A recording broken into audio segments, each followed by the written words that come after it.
రహస్యవీరుడు మరి ఈరోజు ఏ రహస్యంతో వచ్చి ఉంటాడా అని మీరు అందరూ ఎదురు చూస్తున్నారు కదా. నాకు తెలుసండి మీరు నా కోసం ఎదురు చూస్తారని. మరి అందుకే నేను కూడా ఒక గొప్ప రహస్యంతో వచ్చాను. మరి మాది ఏ ప్రాంతం? శ్రీకాకుళం కదా. మరి ఆ శ్రీకాకుళం పక్కనే ఉన్న విజయనగరం రహస్యం ఇప్పుడు మీకు చెప్తాను. ఇదేంటి విజయనగరానికి రహస్యం ఎటుంది? అది పెద్ద రాజుల సంస్థానం కదా అంటారు కదా. నేను చెప్పేది విజయనగరం అంటే విజయనగరం రహస్యం అని కాదు, విజయనగరంలో ఉన్న రహస్యం. మరి విజయనగరంలోని గంటస్తంభం, మూళ్ళాంతర్లోని పెద్ద సెంట్రల్ రెండు ఉన్నాయి. మరి ఆ రెండింటికి ఎలా పేరు వచ్చింది? గంటస్తంభం అంటే ఇదివరకు అక్కడ ఏమైనా గంట పెట్టి టంగి టంగి టంగి అని కొట్టారు, తర్వాత అక్కడ స్తంభం కట్టారు, అందుకు దాని పేరు గంటస్తంభం అని వచ్చిందని అనుకుంటారు. కానీ కాదు, దానికి ఒక కథ ఉంది. అలాగే మూళ్ళాంతర్లో కూడా ఒక కథ ఉంది.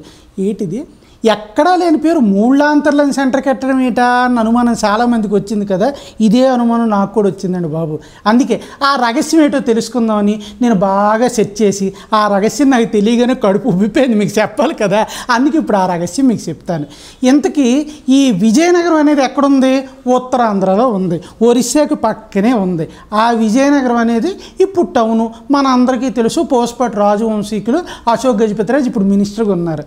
మరి ఆ ఊర్లోని గంటస్తంభం, మూళ్ళాంతర్లో రెండు సెంటర్లు ఉన్నాయి. ఆ సెంటర్లో ఆ పేర్లు ఏంటి అన్న రహస్యం.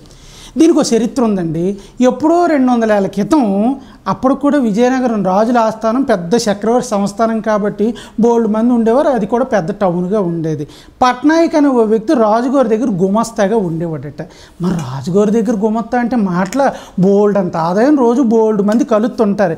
ఈ గుమస్తా ఏడు చేసాడు, బాగా ఆలోచించాడు.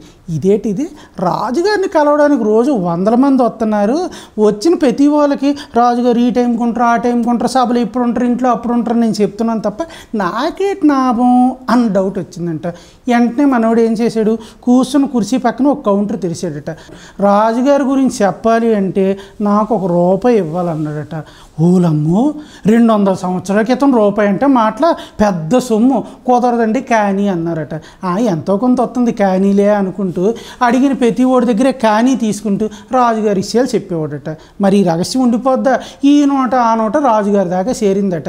ఇదేంటండి, మీ దగ్గర గుమత్తగా పనిచేస్తున్నాడు, మీ విషయాలు చెప్పడానికే కదా పెట్టినారు, మరి ఆడు ఆ విషయం చెప్పడానికి కానీ అడుగుతున్నాడు అన్నారు. షస్, ఆ శాతకాన్ని ఉద్యోగులను తీసి అవతల పారేయండి అన్నారు. మరి రాజుగారు తలుచుకుని దెబ్బలకు కరువేటు ఉంది. వెంటనే పట్నాయక్ గారిని ఉద్యోగులను తీసి అవతల పారేశారు.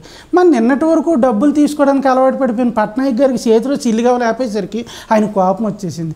ఇదేంటిది, ఇప్పుడు నేను ఏడు చెయ్యాలా అని బాగా ఆలోచించి మళ్ళీ రాజుగారి దగ్గరికి వెళ్ళి, రాజుగారు తప్పు అయిపోయిందండి, ఇంకెప్పుడు చేయనండి, మరోసారి ఇలా చేస్తే మీ చెప్పు తీసి కొట్టేయండి అన్నారట.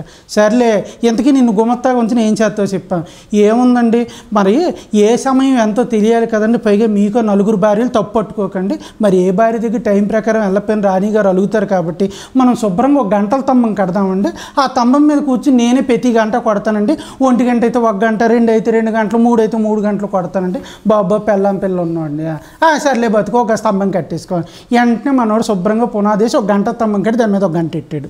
రోజు పొద్దున్న 1 గంట అవగానే ఠింగ్ మన ఒకటి కొట్టేవాడు, 2 అవగానే టంగ్ టంగ్ మన 2 కొట్టేవాడు, 3 అవగానే టంగ్ టంగ్ టంగ్ అని 3 గంటలు కొట్టేవాడు. ఇదేది బాగానే ఉంది, నేను పొద్దున్నే వస్తున్నాను, స్తంభం ఎక్కుతున్నాను, గంటలు కొడుతున్నాను, కానీ నాకేటి వస్తుంది నెల జీతం తప్పని ఆలోచించాడు. ఇక్కడ మనోడికి ఒక ఐడియా వచ్చింది. రాజుగారికి 4 భార్యలు ఉన్నారు కదా, సాయంత్రం 6 నుంచి 8 దాకా ఒక ఆమె దగ్గరికి, 8 నుంచి 10 దాకా ఇంకో ఆమె దగ్గర నుంచి, 10 నుంచి 12 దాకా మరో ఆమె దగ్గర నుంచి, 12 నుంచి 2 దాకా ఇంకో ఆమె దగ్గరికి వెళ్ళాలి. 2 గంటల సమయం చూసి కొట్టాలి కదా అని ఇక్కడ మనోడు బుర్ర పనిచేసి తిన్నంగా చినరాణి గారి దగ్గరికి వెళ్ళారు. అమ్మ, రాజుగారు ఎన్ని గంటలకు వస్తున్నారు? ఏం మాట్లాడుతున్నారు? తప్పట్టుకోకండి అమ్మ, మీ మంచి గురించి అడిగాను అన్నాడు. ఏం లేదు, 12ంటికి వస్తారో, ఆయన టైం అదే కదా అన్నారు. మీరు ఏమనుకోకుండా నా కూసింత సిల్లర్ ఇస్తే 12 కన్నా ముందు 11:30కి టంగమని గంట కొట్టేస్తాను, రాజుగారు వచ్చేస్తారని. అమ్మ, ఇదేదో బాగుంది, అరగంట ఎక్కువ ఉంటారు కదా, సరే అలా కానీ అని ఆవిడ ఉంగరం ఇచ్చిందట. ఇదేదో బాగుంది కదా అని 11:30కి టింగ్ టింగ్ టింగమని 12 గంటలు కొట్టేశాడు. రాజుగారు అమ్మ, ఇదేంటి ఈరోజు ఎంత ఎర్లీగా టైం అయిపోయింది అని నేను వెళ్ళిపోయారు. మరుసటి రోజు ఇంకో రాణిగారి దగ్గరికి వచ్చారు. అమ్మ, ఇదేంటి, నేను రాజుగారు మీ దగ్గర తక్కువ టైం ఉన్నట్టున్నారు, నీకెలా తెలుసు? వచ్చే గంటలు కొట్టేవాడు నాకే కదా, నాకు తెలియదేంటి? ఏమనుకోకుండా మీరు నాకు ₹1 ఇచ్చారనుకోండి, 1 గంట ముందే కొట్టేస్తాను.